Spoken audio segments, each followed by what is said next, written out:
Hello అండి. నేను చేసే పద్ధతిలో పాలకూర ఉల్లికారం చేశారంటే చాలా టేస్టీగా ఉంటుంది. తప్పకుండా ట్రై చేయండి.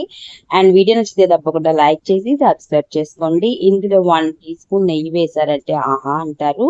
సో, అందుకోసం ఒక కడాయి తీసుకొని ఒక 2 టేబుల్ స్పూన్ ఆయిల్ వేసుకొని ఇందులోని 2 టేబుల్ స్పూన్ వరకు శనగపప్పుని యాడ్ చేసుకోండి. అలాగే 1 టీ స్పూన్ మినపప్పు యాడ్ చేసుకొని 1 టీ స్పూన్ జీలకర్ర యాడ్ చేసుకోండి. వీటిని 1 మినిట్ వరకు దూరగా వేయించుకోవాలి.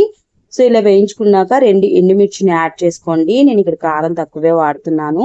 వెల్లుల్లి ముక్కలు, అల్లం ముక్కలు కూడాను కట్ చేసేసుకొని వేసేసుకొని ఒకసారి బాగా మిక్స్ చేసుకోవాలి. సో ఇలా మిక్స్ చేసుకున్నాక ఇక్కడ నేను 2 పెద్ద ఉల్లిపాయలు అయితే పొడుగ్గా కట్ చేసుకొని వేసుకుంటున్నానండి.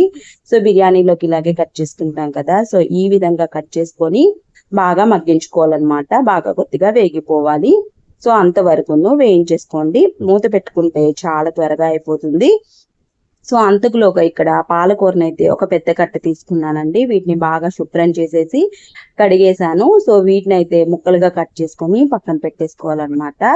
సో ఈ విధంగా అంతా కూడాను కట్ చేసేసుకొని అయితే పక్కన పెట్టేసుకున్నాను. అంతకులోగా ఉల్లిపాయలు కూడాను వేగిపోయాయి. సో ఈ ఉల్లిపాయల్ని బాగా చల్లార్చుకొని మిక్సీ జార్లో వేసేసుకోండి. సో మిక్సీ జార్లో వేసుకున్నాక ఇంకా మనకి కర్రీకి సరిపడా సాల్ట్ అయితే యాడ్ చేసుకొని ఒక 1/2 టీ స్పూన్ కారం అయితే యాడ్ చేసుకోండి. ఇక్కడ నేను ధనియాలు వేయట్లేదు కాబట్టి ఇక్కడ ధనియా పౌడర్ ఒక 1/2 టీ స్పూన్ అయితే వేసుకుంటున్నాను. అలాగే కొద్దిగా పసుపు అండి. సో ఒక 1/2 టీ స్పూన్ పసుపు అయితే యాడ్ చేసుకొని మెత్తగా గ్రైండ్ చేసుకోవాలి. సో ఈ విధంగా గ్రైండ్ చేసుకొని పక్కన పెట్టేసేయండి ఈ మొత్తం ముద్దనంతా కూడాను.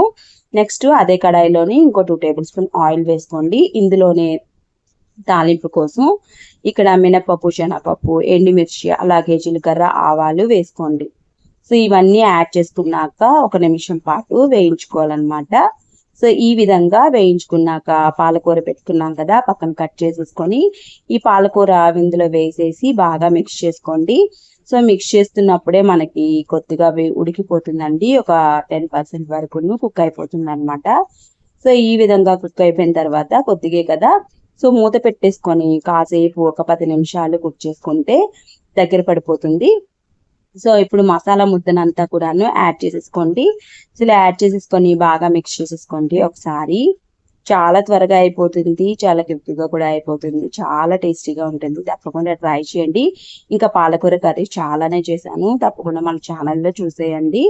సో ఇందులోని కొద్దిగానే వాటర్ అయితే యాడ్ చేసుకున్నానండి. ఇలా వాటర్ని యాడ్ చేసుకొని బాగా మిక్స్ చేసుకొని మూత పెట్టుకొని ఒక 5 మినిట్స్ కుక్ చేసుకున్నారంటే మనకి కర్రీ అనేది రెడీ అయిపోతుంది అనమాట. చాలా టేస్టీగా ఉంటుంది. తప్పకుండా ట్రై చేసి చూడండి. ఇంకా కుక్ అయితే అయిపోయిందండి, ఆఫ్ చేసేసాను. ఈ విధంగా చేసేసుకొని తప్పకుండా ట్రై చేయండి. అండ్ వీడియో నచ్చితే తప్పకుండా లైక్ చేసి సబ్స్క్రైబ్ చేసుకోవడం అస్సలు మర్చిపోద్దు. చాలా రోజుల తర్వాత వీడియో పెట్టానండి, కొద్దిగా బిజీ అయిపోయాను అనమాట. సో తప్పకుండా సబ్స్క్రైబ్ చేసుకోండి అండ్ మీ ఫ్రెండ్స్కి షేర్ చేయండి. Thank you.